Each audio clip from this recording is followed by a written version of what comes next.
Welcome from the Center for Career and Professional Development to this wonderful evening that we have in store for you. We have the absolute pleasure and privilege to welcome Nick Akinfara and Jake Fadita from ESPN Next, who are both going to be spending their time with us this evening to go over the ESPN Next program, the corporate culture at ESPN Next, and to answer, most importantly, all of your questions.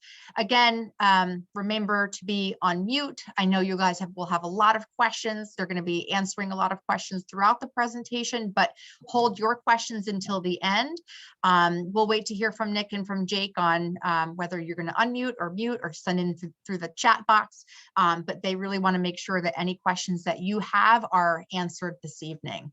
So without further ado, Nick and Jake, I'm going to hand it over to you. There's a great video that they're going to start with, but otherwise we appreciate your time and look forward to this wonderful presentation ahead.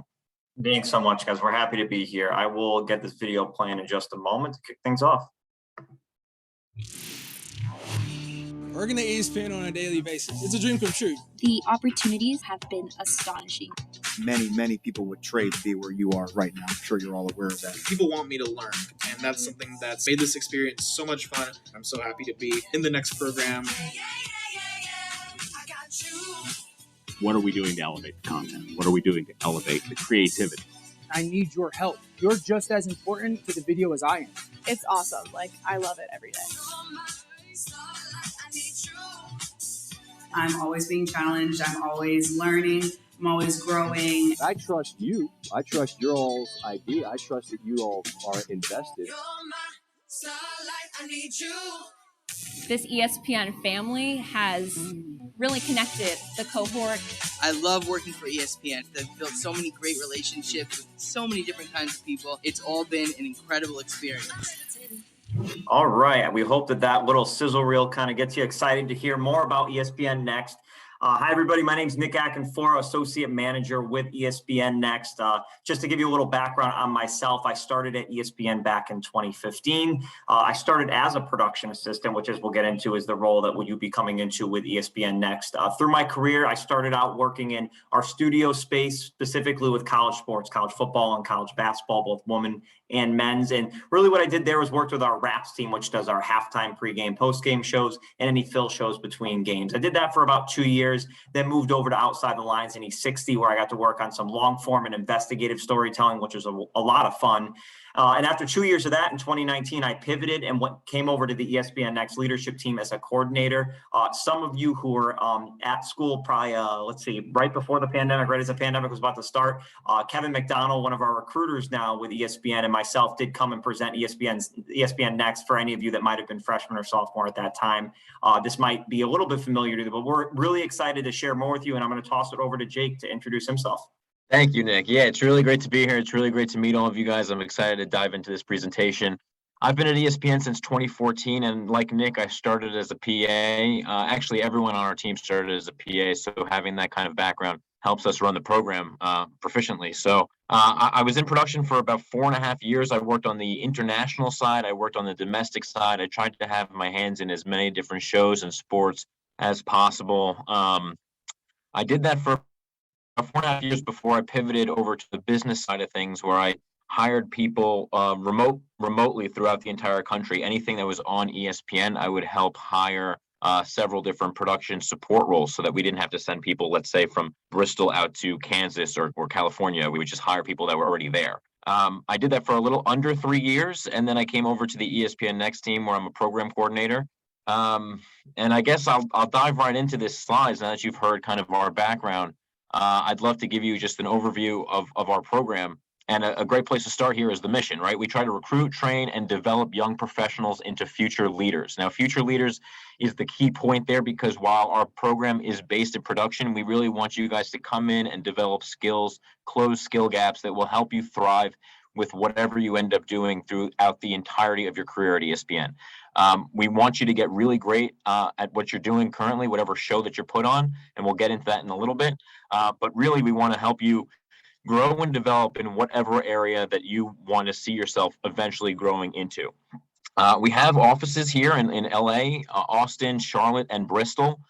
With very few exceptions, if you start through with the ESPN Next program, you're going to come to Bristol first. That's where our headquarters are. That's where a high majority of our shows and production takes place. We actually support some of the shows that go on in the other hubs from Bristol. So again, with very few exceptions, I would expect to come to Bristol to start as a PA in ESPN Next. So that leads me to the pillars, right? We have leadership, exploration, and diversity. Leadership, again, is part of our mission. We want to empower everyone to hit the ground running when they come in and grow as they go through the program. I've had internships at different places as a production assistant, and you don't have nearly the hands-on opportunities as you do at ESPN. You come in here, and immediately from day one, you're going to be impacting shows, and I think that's a phenomenal opportunity. Exploration is another thing because, as I mentioned, you're going to be based in production and you're going to work on several different shows throughout your 18 months here. But we want you to explore, we want you to be curious, and we want you to network your way around the company, meet as many people as you can, and find out what it is that you love doing. If you come here and you love production, that's great. If you want to try to explore something else, we're going to encourage you and help you do that. And then diversity, last but certainly not least, we believe in having a diverse workforce. I think it gives you a much better understanding of the marketplace. It helps us develop a competitive advantage, and also it helps us make sure that there's representation in our content, right? The only way to make sure that we're accurately telling stories and reporting on news that is representative of the entire country and the globe is to have a diverse workforce. So these are the three things that we really focus on and cultivate when we're developing a population of production assistants. I'm going to toss it over to Nick now to talk a little bit about program structure. Thank you, Jake. Appreciate it. So number one, hiring, right? I'm sure you're all curious about that. So we do hire in a cohort model. And what that means is we're bringing in large groups of production assistants together. I can say from personal experience in 2015, when I started prior to ESPN Next even launching, I started with 2 other people and it was a bit stressful, right? A large company, you're coming in with only 2 others and you kind of feel out of place. Well, now with our cohort hiring, what that allows us to do is bringing larger groups of people to create more of a sense of community. You're going to build relationships. There might be people moving from across the country, across the globe, wherever it may be, and they're all going through the same thing as you. So you could relate with one another, which is really, really nice, and hopefully build long-lasting relationships. And, what Jake and I have said a million times, kind of having that second family at ESPN. Second part I'll touch on here is our rotational part of the program. So on the next slide, Jake's going to dive into what we call pods, and he'll go into a little more detail on that, but you're going to rotate in those pods and get exposed to different things. The 18-month program curriculum. So the way this all works is when you come in the door, we have a full training curriculum that is set up. We have a training and development manager that fully has everything drawn out from basic training for the first 2 weeks in order to fully get you onboarded and understand what software, what programs, everything you need to know from a high level and know what you need to be able to do in a production assistant role. And then from there, when you go into your first area, your first assignment, you're going to have another 2 weeks of training there. So we really believe in not throwing anyone into the fire, right? We want to set each and every person up for success. And we believe we do that from the get-go within training. But in addition to that curriculum over 18 months, you're also going to take part in workshops, different seminars to continue to build your overall media and sports content creation, knowledge, but also build business acumen as well over time through other things we offer outside of content, which segues perfect into our business project. This is something we, believe is a nice little perk to actually add into the program, as well as after you're with us for about 12 of those 18 months, give or take, we get you on a business project in order to expose you to different parts of our business and ESPN and the Walt Disney Company as well. So an example I'll use is one of our more recent projects we did, and we've done this a couple times now, where we have a cohort of PAs split in different groups, and each is given an audience segmentation, because for us, audience expansion, as Jake sort of mentioned on the last slide, is really important to us to make sure that we're expanding our audience amongst many segmentations. So in the example, from what we've done in the past, we've given each group, when we split them up, into different audience segmentations. So one might take youth, one woman, one multicultural, and through different data, research, analytics that are provided to them from all of our great teams at ESPN, they then generate ideas and ways that we can expand those audience segmentations. And it all culminates after about a 4 or 5 month timeline to present in front of Jimmy Patero, our chairman, president of ESPN, and his entire executive staff. Pre-pandemic, it was actually nice to be in the president's boardroom, which was a great experience. Last time around was virtual, but I can't even begin to tell you how great of an experience it is for people that have been, with the company for about a year and a half at that point, to be in front of all of those leaders. I've been at the company, as I said, since 2015 and never gotten that opportunity. So it's a really great perk to the program overall. But Jake, as we talk about rotations, I'm going to toss it back to you for pods. Yeah, thank you. So as you can see here, I want to just briefly hit on the 3 outer offices that we want to mention, right? We work with them, we support them in terms of content, growth opportunities. But when you're based in Bristol, you're going to be placed into one of 7 different pods to start, and you're going to be there for about 9 months. It's not set in stone because there are always promotions.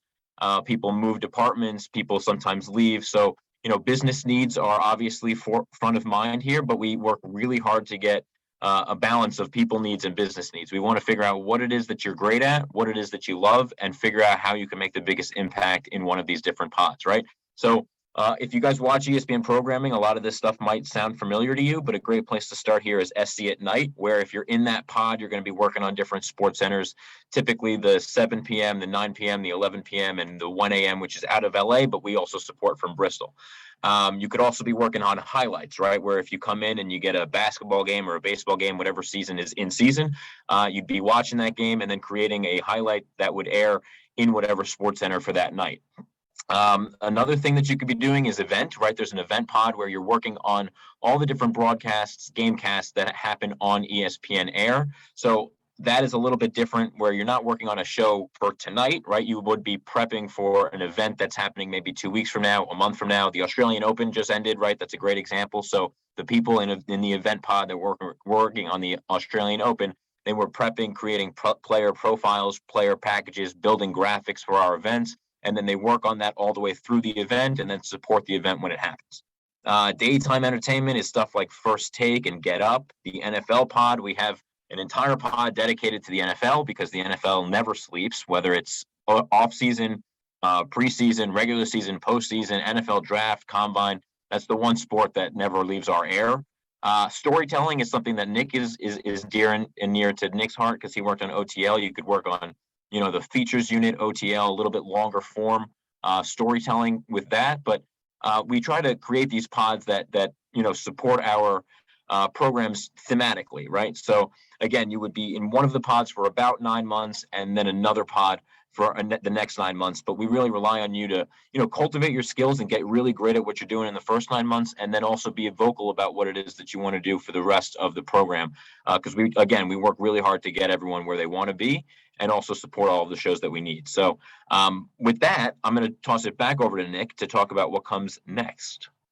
Awesome. Thanks, Jake. So, as you get to the end of that 18 months, right, you're going to have a final evaluation. Now, what I'll also add to this entire thing is we have a senior manager who's overseeing the entire evaluation process. You're going to be evaluated multiple times throughout these 18 months. But within that final evaluation, are you a high performer? If so, and that's the hope with the success we're hoping to set you up for, you would be retained and promoted as a content associate. Now, before I move forward, I want to backtrack a little bit and make it clear to everyone that the production assistant role with ESPN Next is a full-time role. Full-time 401k, health benefits, all that great stuff. So it is a full-time role. And if you are a high performer, you're retained and you become a content associate. Now, what the heck is a content associate? So the way this all works is imagine ESPN Next as one large umbrella. Underneath ESPN Next, we have our 18-month production assistant program. And then once you finish that 18 months, you become a content associate. So as Jake just went through those pods on the last slide, as a content associate, you're still working in those pods, but you're not rotating anymore. The hope is that you're really going to identify where you want to work or voice where you want to be, and you've been networking, and we'll talk a lot about that through the rest of this presentation. But once you are a content associate, we're also going to talk about talent planning, and talent planning is a major part of what we do within the program after you move forward from the PA part of the program in order to try to figure out where you want to go next. And we have a lot of growth and development opportunities that we offer. And Jay, you could kind of hit on one of the biggest ones for us in ENU. Yeah, ENU, ESPN Next University, right? It's actually about to start next week is our current ENU launching. If you see on the right side of the screen, here are examples of courses that we have offered in the past. This particular round, we are offering 11 different courses. The last time we did 16. We try to aim for somewhere in the middle, 11 to 14, 16 sometimes. But basically it's an opportunity for people to learn something outside of their day-to-day, right? So if you're in the NFL pod, but you're thinking about moving over to the storytelling pod, for instance, right? You might want to take an intro to feature storytelling to work with a producer who's in the feature storytelling world, who's been doing it for a long time and can kind of give you the lay of the land to figure out, here's the day-to-day responsibilities, here's what this job looks like. It's usually a 4-week course. They'll give you some homework, not traditional homework in the sense that you might be thinking about it, but they'll give you something to work on to build whatever skill that you practiced for that course. You'll get some feedback, some evaluation on a weekly basis, and then a final evaluation that can be used to leverage yourself into a different pod, into a different, some sort of movement, and definitely collect it for when you're being evaluated for promotions. But it's really a great opportunity to learn a new skill, grow, network. You meet new people that you don't ordinarily work with. And there are a couple of prerequisites for our ENU courses, but typically, we'll find an opportunity that fits right with what you're looking for. I think it's a phenomenal offering. We've gotten a lot out of it. And usually people leave ENU having much more confidence and a lot better understanding of something else outside of what they're normally doing. There's other talent planning, however, and I'll toss it back to Nick for that.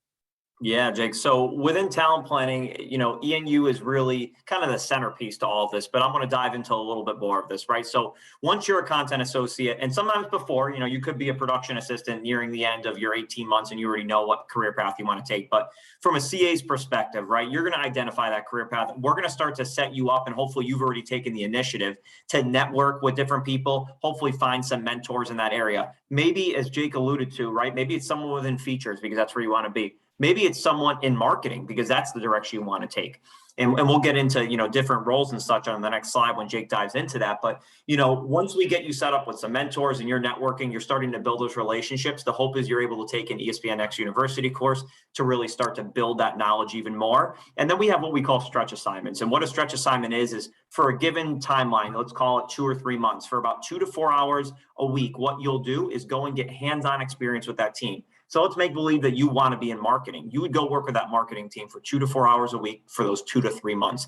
And from there, what that's hopefully doing is continuing to allow you to have quality conversations, building relationships, and gaining the hands-on experience you need to eventually, hopefully when a role is posted, land an interview and get that promotion to continue to move forward with your career at ESPN and the Walt Disney Company overall.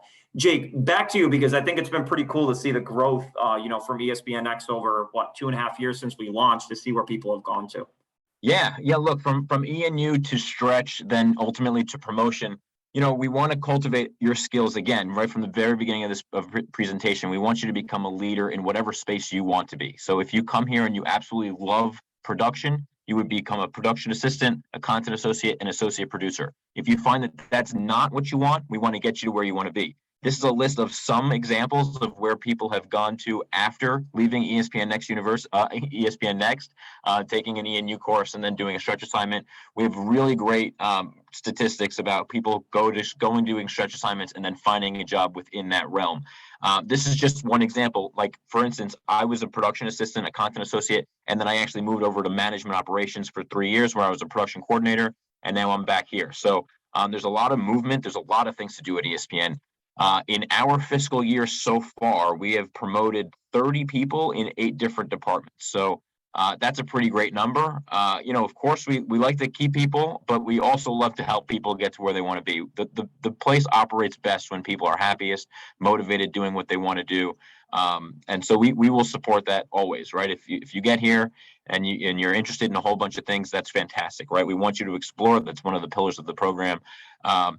So yeah, that's this slide, right? I think that basically covers it. I'll Jake, give a little plug. Yeah, Nick, go for it. Jake, I'll just add, and I just want to make clear to everyone is we have people, and is note here, the FX Network's associate producer. One of our content associates was in Bristol. She transferred out to Los Angeles, was there for about a month, and she wanted to get out there to make connections, and she did just that. And now she's cutting trailers for FX.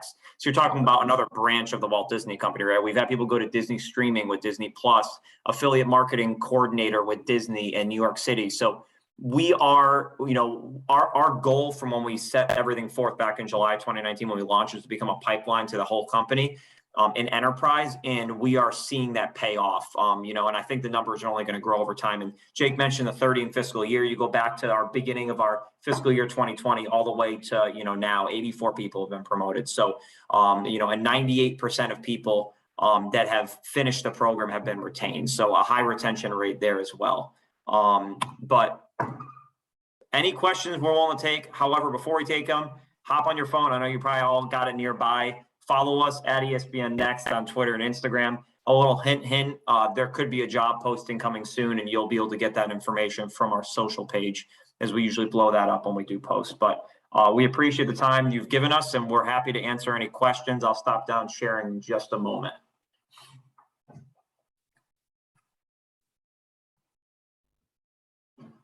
All right. Oh, yeah. I have a question. Yeah. Is there summer internship possibility, like summer internships? Or yeah, that's a good question. You have to go by Matt or Matthew? It doesn't matter. Matt works. All right. So yeah, Matt, it's a really good question. So I usually shoot people pretty straight on this when it comes to internships. It's actually harder to get an internship than it is to become a production assistant with ESPN Next because of the small number of internships we have, right? So for instance, our fall and spring, normally we have about 2 or 3. And our summer, we do have a larger amount, usually range between 7 and 9. But a lot of our summer internships are tied and funded by organizations. So for instance, we have our John Anderson University of Missouri internship. We have our Stuart Scott NABJ internship. We have our Association of Women in Sports Media internship. So a lot of them are tied to organizations. That's not to say that you wouldn't be eligible for it and couldn't be a great candidate for it. But statistically, it's even more competitive than the next program itself. Okay, that answers my question. Thank you. You got it. I got one too, actually. Yeah. Do you guys have any internships that are more for like sales, like marketing and sales? Do you guys have any of those positions? We do. We do. It's not through ESPN Next, right? This program is not necessarily affiliated with them. We work with them in certain capacities. I would encourage you to actually go to Disney Careers, right? They might actually have. I don't know if that's where they're going to have the internships. They would, Jake. If they go to Disney Careers and you search, just keywords, you'll be able to find stuff through there. A lot of the summer internships, I can tell you now, have already started filling up because they're usually out in front of that stuff. They usually start posting them in late December, early January. Yeah, because I would say what I was looking for is mainly just like sales or like public relations, because they're kind of similar. So I figured like if there's any positions in ESPN or anywhere within the company. Yeah, no, we certainly have a big sales and a PR department. Not necessarily directly affiliated with us, but we work with them every once in a while. Typically, I encourage people to kind of search by city because you might have an idea of where you care to live and where the internship is going to take place, and then you can see what's available. But you can also search by role. But I would encourage you to go on the Disney Careers website. Thank you. Of course. Hey, Nick, I had a question. Go ahead. Oh, I had a question for you. I know you said that you were connected with features, which is something that I'd like to get into. Say, like, just for example, within that pod, saying things like maybe location scouting, editing, certain lighting scenarios. Are those like kind of things that are broken down like step by step, like throughout the course, or is it mostly like things that all happen simultaneously throughout the pod? That's a good question. So a couple of things I want to try to clarify. I heard you say course. I just want to clarify stuff while also answering at the same time. So when you're in your pod rotation, you're assigned to, you could be a certain show, right? So if you're in storytelling, you could be assigned to E60, to the features department, to Outside the Lines, to ESPN Plus, the Undefeated, right? Those are all within that storytelling pod. When you're working with them, and this is a good thing for everyone to know, is as a production assistant, often it's used different ways in different companies, right? Different corporations. Production assistant at ESPN, you are producing the content that's going to go to air or go on certain platforms. So you're producing the video. So something as simple as you might be watching First Take and they're running a B-roll clip of Tom Brady running over Stephen A as he's talking. You'd be producing that video clip. You could also be producing as advanced as, a huge opening tease to open up a, Saturday night primetime NBA game. So it all depends on what assignment you are and what you'd be doing. When it comes to stuff like storytelling, To sort of answer that question, yeah, there are opportunities for people to get out on the road and go to shoots. I personally did that a few times. Things have changed with the pandemic. We've still been staying remote when we can, but there are opportunities in certain pods to travel. But I often will tell people it doesn't come like right in the beginning. Normally, you kind of earn that over time. I hope that answers your question, Tom. Yeah, it does. Thank you so much. Yeah. Julia, I saw you were coming off mute. Yes, I just had a question. The final step was the business project. Obviously, that seems pretty important. So I was just wondering, one, if you can give some examples of the types of projects, but also how much the business project has in relation to what job you can get, what promotions you can get. Yeah, it's a good question. So the example I actually gave you guys with audience expansion has been the only one we've done due to the pandemic, and we've done that twice. Reason also being is the senior vice president of the corporate strategy team, whom we partner with for that project, is a direct report of Jimmy Patero, the chairman and president of ESPN. So it's been great to be able to have that tie and that relationship with her. In regards to how it helps you for anything moving forward in your career, I think it does two things. And Jake, you could feel free to hop in after this, but like what it does is it's going to create a better overall knowledge of the industry and of our business for you, right? You're going to understand things maybe you didn't understand before, even if you're not interested in them. But you also can use that as leverage. We know people that have went and applied to roles and they use that in an interview. Hey, I presented in front of Jimmy and his entire senior staff. And people are like, well, excuse me, what was that? Yeah, I got to present in front of them an idea that they're working on green lighting for ESPN Plus right now for our youth audience, because this is what we found in our research. So it's used as leverage. But Jake, I know you've been a part of many seminars and workshops over your career and how important those could be. Yeah, look, we're a company that thrives on ideas, right? So there's going to be plenty of ideas that are awesome. And some, for one reason or another, may not be legally or financially viable, or may not work in the amount of time or in the time frame that you're working on that business project. That's not going to count against you, right? Whatever you end up doing and participating in this business project, that would never count against you, but you certainly have the opportunity to make a big splash, get in front of some eyeballs of people who are decision makers at ESPN, and network with other people, peers and mentors and people all the way up the chain. And make a lot of noise, right? You can make a big impact within that business cohort project that you wouldn't otherwise have an opportunity to do so, right? There's no other scenario that I can think of where you were just going to have a meeting with Jimmy Pitaro, right, and his staff. Aside from this business, I've been here for 7.5 years. I've never met with the guy. I saw him in the cafeteria. We chatted about the Yankees because we're both Yankees fans, and that was about it. But you can work on an actual project that's directly related to solving or creating something that's pertinent to one of our business priorities, and you can see where it takes you. It's an awesome opportunity, but it's not going to make or break your promotion. I think you can only get something great out of it. Is that cool? It is what you make of it, Jake. I think that's a great way to put it. What else we got? You guys feel free to use the chat if you'd like as well. If you feel more comfortable, we love to see you, but we understand if you want to just pop into the chat and ask a question. And there are no silly questions. We ran through about 18 months worth of content in 25 minutes. So, how much does the position pay exactly, or it's not about that? No, that's a fine question. It's so a couple of things I want to point out because it's important to point this stuff out. A lot of people are going to take salary that's based in Bristol, Connecticut, and compare it to CBS Sports, Fox Sports, NBC Sports, Bleacher Report, all these places that are in major cities that have a cost of living that are up here, whereas Bristol, Connecticut, and Central Connecticut is down here. So it is $38,500 base salary, but you're overtime eligible. Jake and I can both speak directly to overtime and the amount of times you've gotten overtime in your career through working, because sports have you working extra hours of the nights, weekends, whatever that may be. So that does often come up, but it's a fair question to ask. You might have touched on this briefly earlier, but in terms of like housing in Bristol for most of these like PAs, is it like a dorm setup like around campus, or are there like certain neighborhoods that most PAs it's more popular for? A lot of it's obviously commuting, but I wasn't sure if there was a concentration.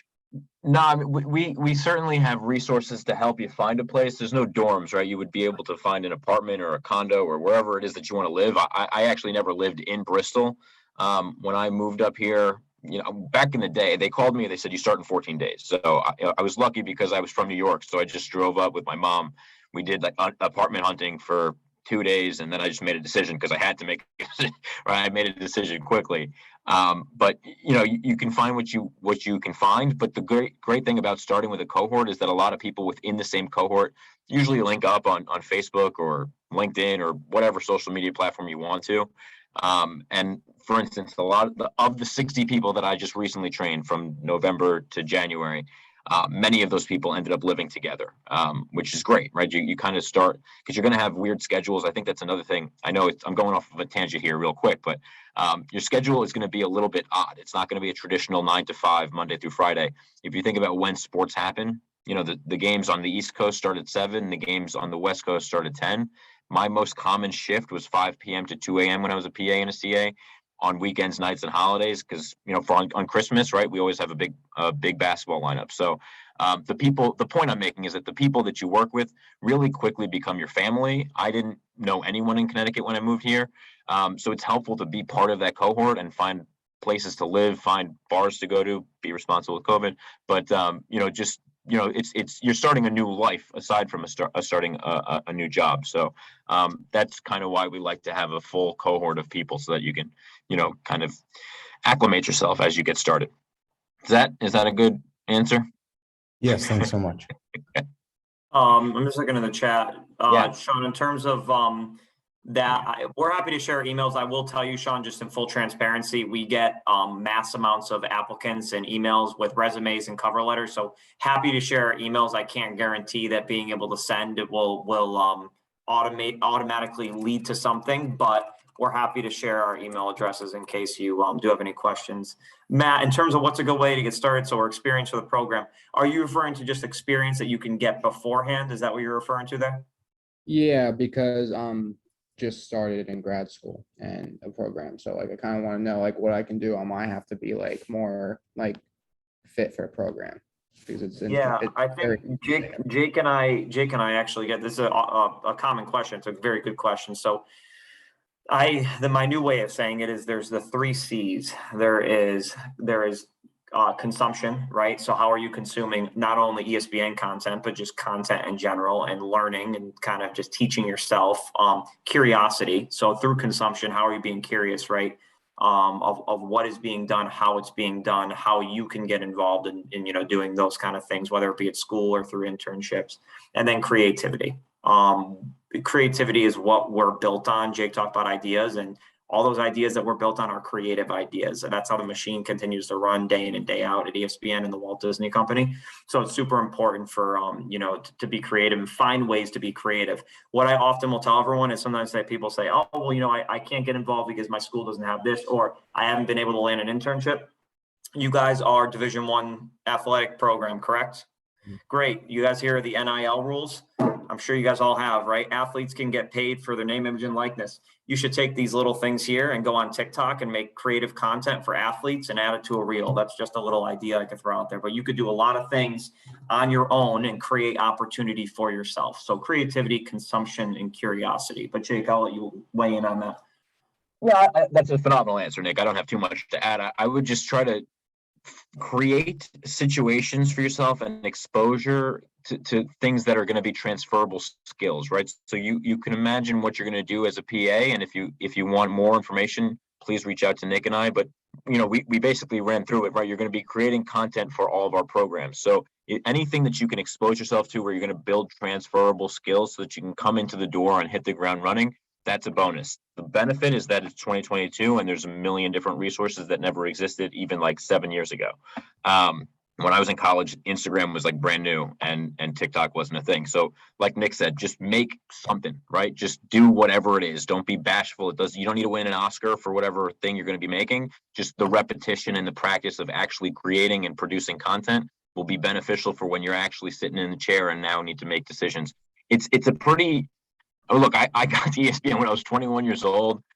I'm a big sports guy. I have a lot of sports knowledge, but when you're making decisions about what plays to include and how to tell stories, and you know that about 2 million people are about to see it, it's a whole different ballgame when you're 21 years old. You try to make all these decisions. So anything that you can give yourself an edge and some exposure and experience on your own before you even get here, that's certainly going to help. And I think, Nick, I don't mean to keep going here, but I see Grant's question, what's the most important qualification in joining Next? I think it's a combination of two things personally for me. It's decision-making and communication.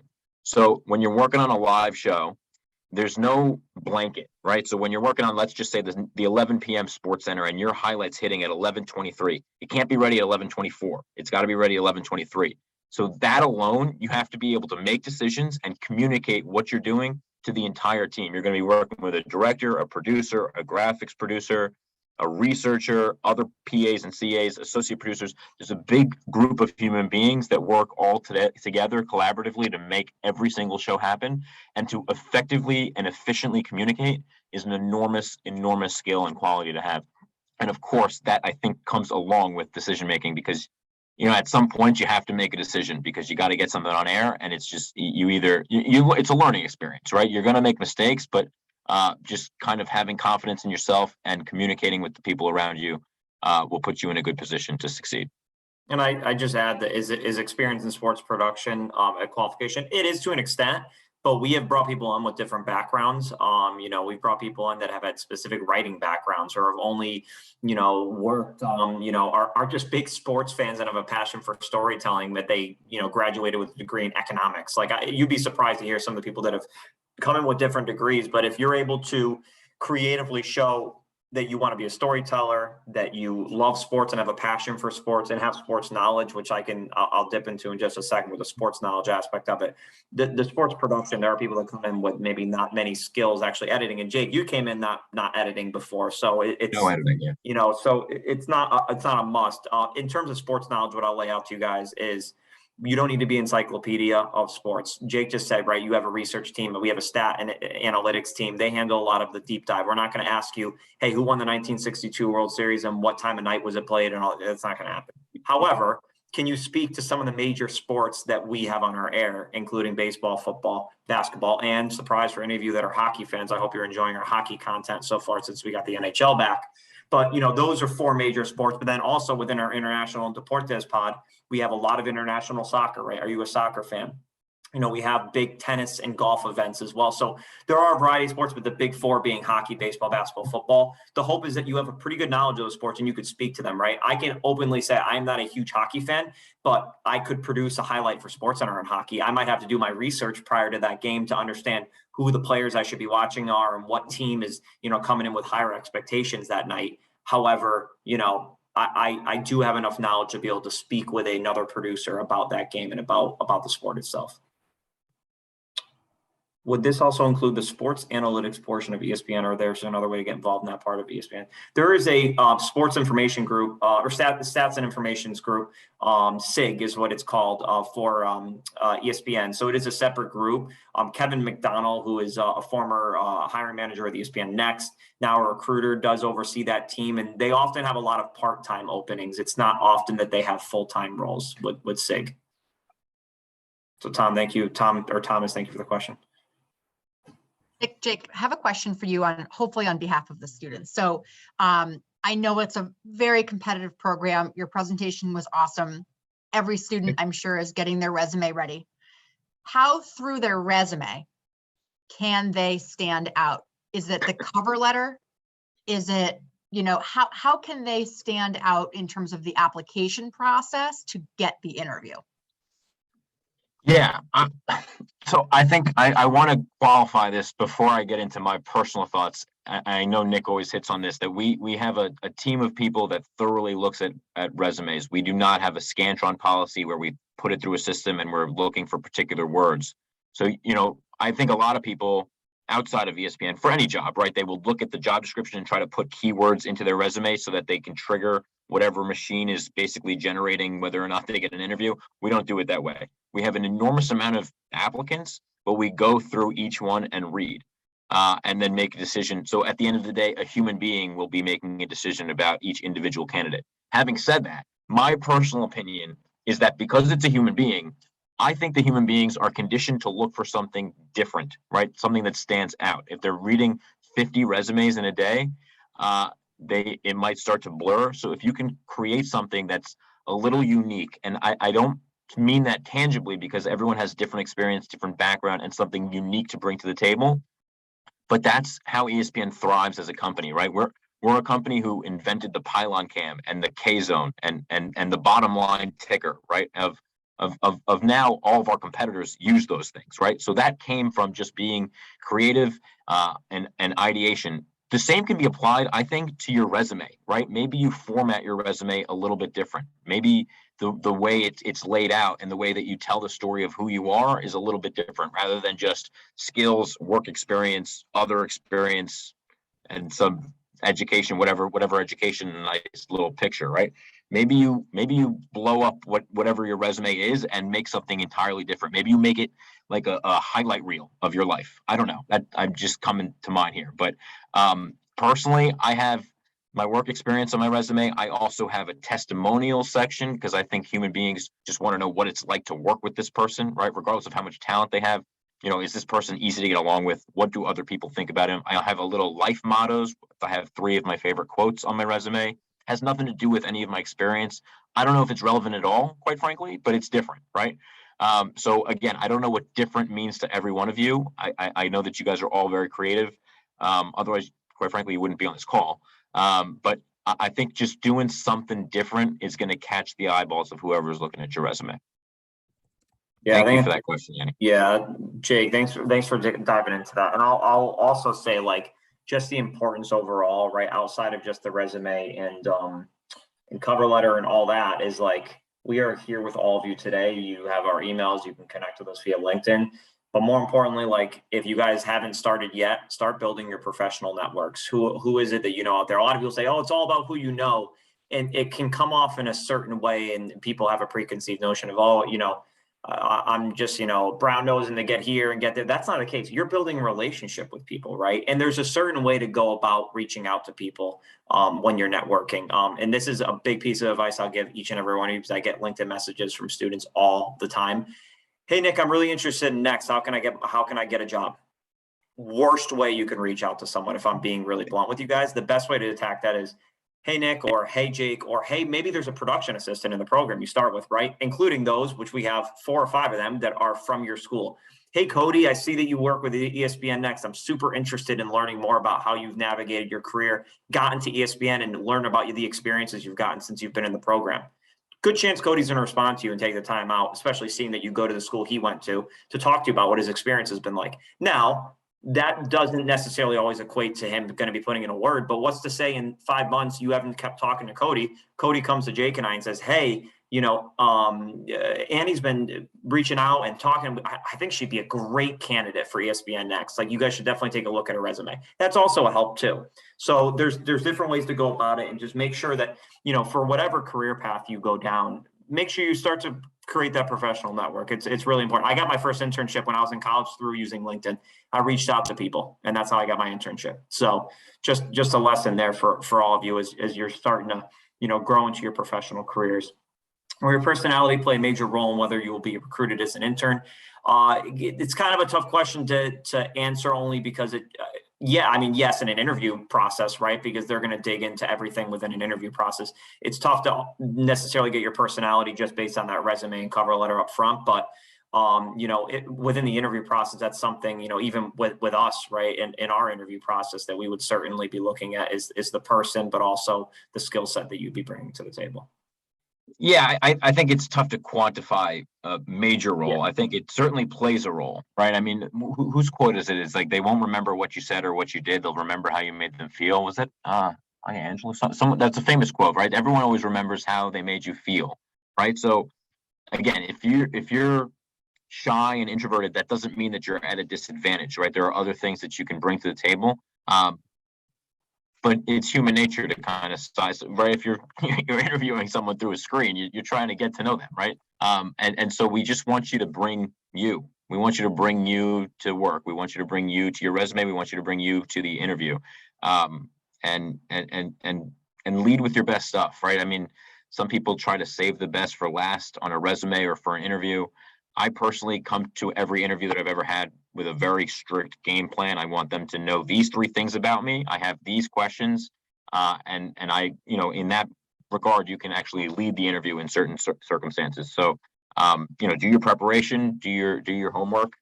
It's always great to know something about the organization or even the people who are interviewing you. Again, you have more resources than the president of the United States did 20 years ago. So, you use all those things to your advantage. And I think in doing so, your personality will shine through.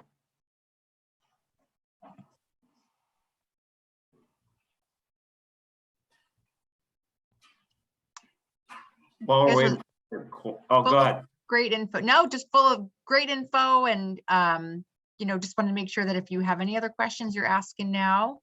And you guys made a good point about making sure to follow your social media following, right?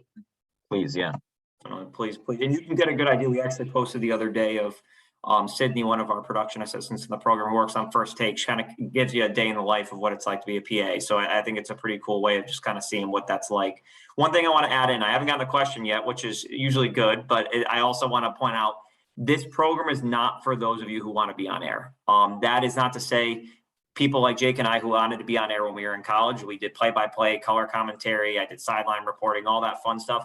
It isn't though for someone who wants to be on air. And I know, Jake, we've both talked to many candidates about this, is more often than not, when you want to be on air, you're going to go to local, smaller markets to start. Now, that's not to shoot down any dreams that you can't get somewhere big right off the bat, but ESPN has its own recruitment team for on-air talent, and on-camera talent, whatever you may call it. So it is not something where a production assistant will come in, get through 18 months and go be the next anchor of SportsCenter or anchor on ESPN Plus shows or SportsCenter on Snap anchor. Like, that just isn't the case. So I do like to just put that out to everyone so everyone's well aware. I have one more question. I'm sorry. No, you don't apologize. Keep them coming. Let's keep them coming. Is there a average timeline of when the 18-month program ends to your first promotion, or does that kind of depend on the person and how quickly they move through networking and everything? It's a good question. Jake, after the 18 months is over, you mean? How long will it take to get promoted? Yes. Like, after you go through that 18-month program, like, is there an average time that it takes for a employee to get that first promotion to where they want to be? Yeah, I think it all varies, Julia. So, like, a couple things I'll point out is we've actually had some people that got promoted from a production assistant to another role while in the 18 months. And by the way, we fully advocate and support people that want to do that. We'll be advocates for people. So we had someone that said, hey, I've really been networking with this research and insights team, and there's a coordinator role open. I'm from New York, and there's a role open in New York. I'd love to apply. We advocated for him, and he ended up getting a role 16 months into the program. Now, in terms of people who finish the 18 months, they become a content associate, how long that takes, you're right. It all depends on networking, who you're meeting, what jobs are open too. I've had people say, I really want to be in marketing.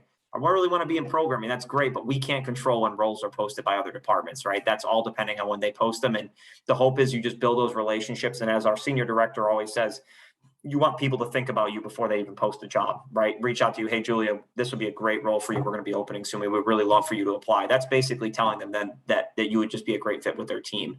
So the more networking and, just relationship building you can create, the better off that timeline will look. Thank you. Yeah, you're welcome. Thank you, Julia. Great question.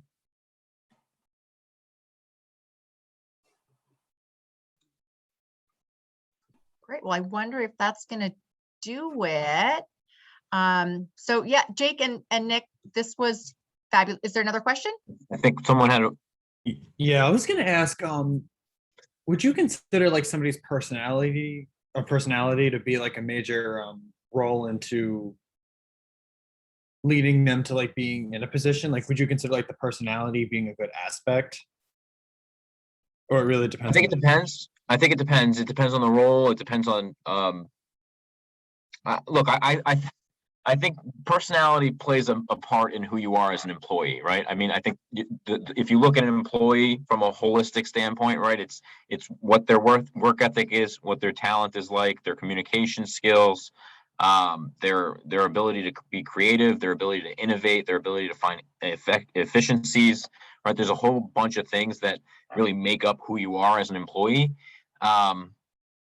Personality is certainly a big part of it, right? I mean, your personality will it can add to you as an employee, right? If you're showing your personality and you're someone who's really easy to work with, always up for more work than maybe is required of them, right? Because that's the greatest way to get a promotion. If you can prove that you're capable of handling CA work as a PA, then you're probably going to get a promotion to be a CA.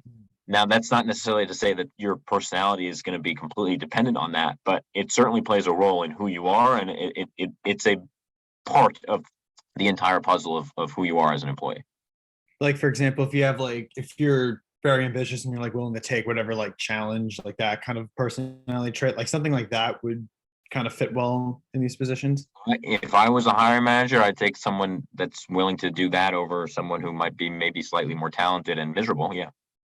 Yeah, that's true. Because I mean, I've always, I think, I was going to say, like, from what I've learned in the past, and also my family, I have a lot of people in my family that are in the business world, but they told me that you're better off having somebody who is good at their job, but also has a very good personality, because the communication amongst everybody within the business world improves, as opposed to having somebody who literally knows the business in and out and is like an absolute mute.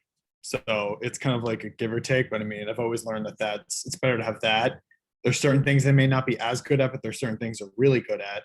Because then you have somebody else who's good at what that other person isn't all that good at. So it's kind of like a balance. Yeah, look, where you just have one person that knows everything and doesn't. At ESPN, we value that. We value a team player. We value someone who's good at communicating, good at collaborating. There might be a world, maybe if you work on Wall Street, where they don't care about that and they just want you to be the best at what you do, and they don't care about your personality. That's not us, right? We want to hire good people who are easy to work with and that want to be part of a team, want to succeed individually, but also contribute to a common vision and do so in a great professional way. There's a lot of our director always says the one thing she has absolutely no tolerance for is lack of professionalism, and I love that. You come here. It's a job. It's a very fun atmosphere. You're covering sports, but it's a job. And you got to be a good human. You got to be a good human. Thank you. Thank you. Annie, back to you. Yeah, no, I think that covers it. I think great questions, everybody. And I think there's a lot of excitement, and we just can't thank you enough for taking the time out of I know what are very, very busy days to talk to our students and recruit from Sacred Heart. We are so grateful. If any of you on the call have any questions, Amy, myself, and Mike from Career Development, we are here to help you with those resumes, build out those applications. So be sure to come by too, so we can help you put your best foot forward.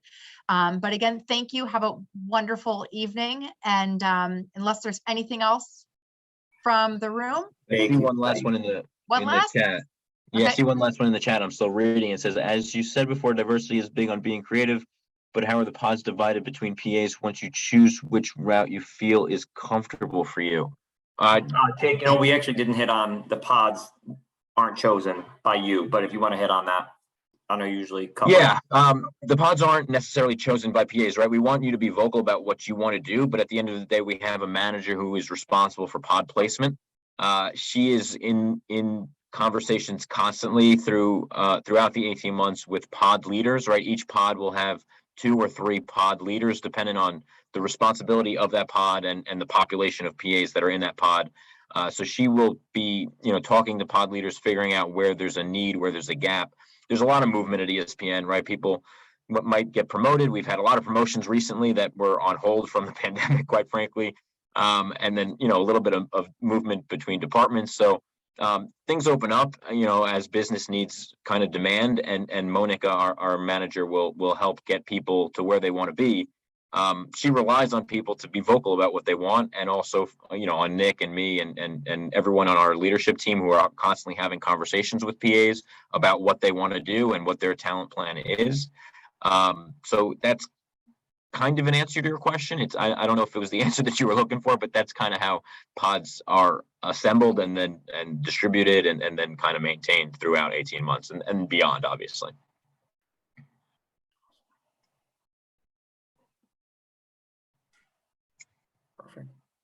Well, if you guys haven't yet, definitely go on Twitter, Instagram, and follow if you can, again, you can get a good idea of what the program offers and the opportunities and experiences you can get. But if you have any questions, you have Jake's email, my email, feel free to reach out, connect with us via LinkedIn as well. I'm usually flooded with emails, so I tell everyone I'll get back to you at some point, but you could also reach me on LinkedIn as well. So Annie, team, thank you guys so much for allowing us to be with you this evening. Thank you Thank guys you. so much again. You And guys. students, thanks for joining. Thank you. Thank you. Thank